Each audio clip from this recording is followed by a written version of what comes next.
It's going to be a long time before I end up shutting up about Godzilla Minus One.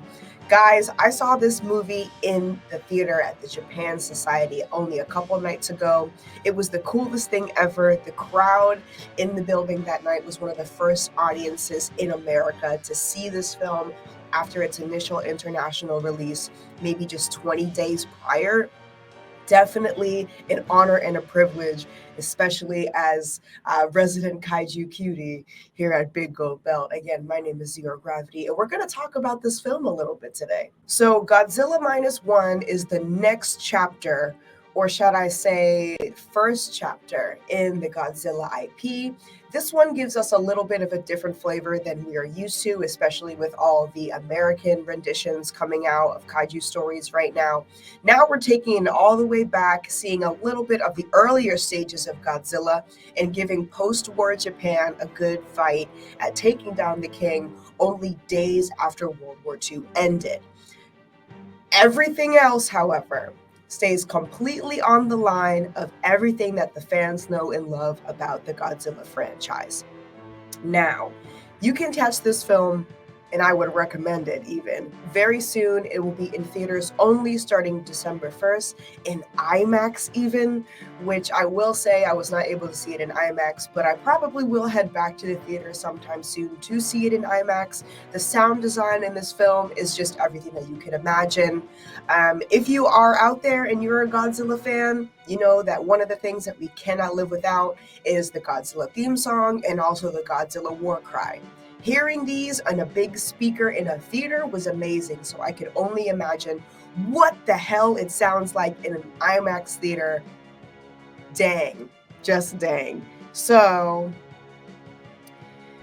before I saw this screening, there was really good chatter in the atmosphere about the promise of this film.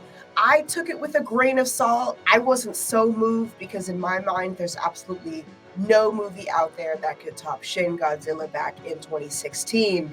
But lo and behold, Shin Godzilla 2016 and Godzilla Minus One 2023 are now currently beefing for my number one spot in all of Godzilla history, which definitely says a lot. And I know a lot of kaiju fans out there are also saying the same thing. This is a very, very heavy hitter. And to be completely honest with you, kind of sweeps the entire American franchise under the rug. I really feel like this is how Godzilla is supposed to be portrayed. Now, it is really cool because this is a period piece, and that's definitely something that's new to me as a Godzilla fan.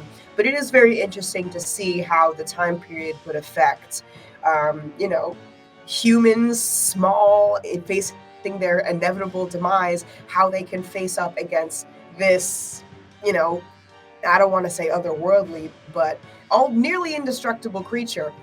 Over here in the United States, we see a lot of advanced technology and mumbo jumbo and things that aren't exactly grounded in reality to help defeat an undefeatable monster. But that's why this period piece is pretty cool, because we're really just using what we have. Even advanced technology at this time is realistic. So even though we're fighting a however many tons this guy weighs monster, it's still a little bit grounded in reality, as much as you can get for a kaiju movie. That's kind of it.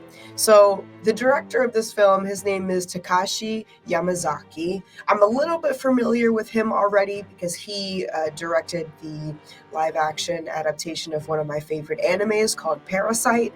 I would recommend that one too for all my body horror people out there. And he also, on this film, did the special effects. It was a special effects supervisor. So he's wearing two hats in this one. And, again, I feel like I'm just repeating the obvious, but we're dealing with a 2,000-ton monster, probably more. So the only thing that really has to be exactly spot on is the way that our man sounds and the way that he looks and presents himself through the chaos, the panic, destruction, which we have plenty of, by the way. The special effects are just amazing. I really didn't think that we could get any better after Shin Godzilla 2016, even with these new American renditions. A quick side note, though, a bone that I have to pick with American renditions of Godzilla, and people who are in my inner circle, or if you even follow me on Twitter, you probably know this already. But Americans are very interested in making these kaiju characters relatable, you know? And something that I firmly stand against is giving kaijus eyebrows for the purpose of expressing themselves. I know it sounds kind of silly, but the thing that I love about Japanese renditions, the original renditions of Godzilla is meant to be a representation of survival, especially post-war survival, post nuclear attack survival, almost survival's guilt, and it thus has grown and used as a tool for healing. Now over here in the States, we have to relate somehow, I guess. So I really don't think that's how Godzilla was supposed to be brought up. But going back to Godzilla Minus One, this is the true template. In my humble opinion, I really urge that you go and see this movie yourself and form your own opinion, but this is how Godzilla should be in my humble nerd brain. It's really a story about humans, small, practically useless, how to find meaning when you're inevitably facing the end, how to find meaning. And I know we don't necessarily come to this IP for the plot points.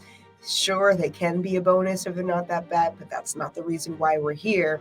But the film does follow a Japanese kamikaze fighter by The film does follow a Japanese kamikaze fighter by the name of Koichi Shikishima, and throughout the film, he's dealing with survivor's guilt, which is really the point of Godzilla's inception in the first place, way back when, is survivor's guilt. And I think that the underlying plot, besides the fact that this giant monster is trying to destroy all of Japan, is a really good representation and a very good ode to Godzilla's beginnings. And you know, again, we're not necessarily coming to see this movie for the plot, but I will say the cast of characters really do hold their weight in between very extreme scenes of panic and destruction and violence, the things that we actually did come here for. I will say a lot of it, maybe 60% of it, can be just a hair over dramatized. As usual, that's kind of typical when it comes to this IP. But in general, this storyline definitely beats out the previous storylines, whether they are Japanese, American, or that other one in 1997 or 1999 that we don't really talk about anymore. But not bad, not bad at all.